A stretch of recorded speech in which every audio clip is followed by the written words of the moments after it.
वेदों का इतिहास। वेद प्राचीन भारत में रचित विशाल ग्रंथ हैं।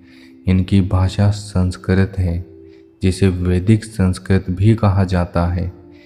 यह संस्कृत साहित्य ही नहीं, वह विश्व साहित्य के प्राचीनतम ग्रंथ हैं। वेद हिंदुओं के धर्म ग्रंथ भी हैं।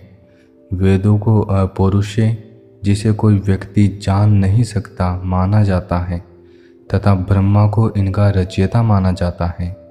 इन्हें श्रुति भी कहते हैं, जिसका अर्थ हुआ सुना हुआ।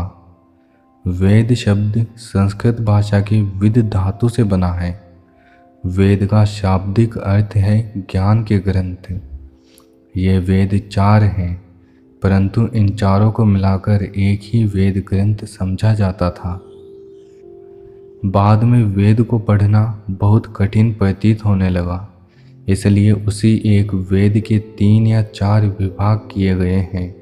वेद त्रयी अथवा चतुर्वेद कहा जाने लगा।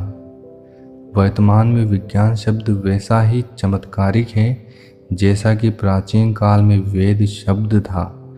उस समय चारों वेद विशुद्ध ज्ञान, विज्ञान एवं विद्या के प्रतीक थे।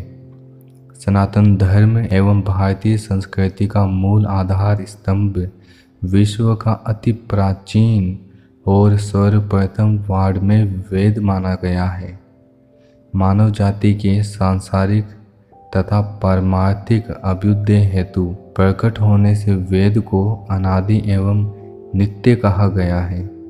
अति प्राचीन काल महातपा पुण्य पुंज ऋषियों के पवित्रतम अंतकरण में वेद के दर्शन हुए थे, अतः उसका नाम वेद हुआ। ब्रह्मा का स्वरूप सच्चित आनंद होने से ब्रह्मा को वेद का पर्यायवाची शब्द भी कहा गया है।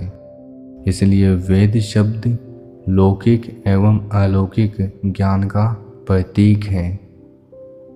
कल्प के प्रारंभ में आदि कवि ब्रह्मा के हृदय में वेद प्रकट हुए थे। सुप्रसिद्ध वेद भाष्यकार महान पंडित सायणाचार्य अपने वेद भाष्य में लिखते हैं, वेद का अर्थ होता है ज्ञान।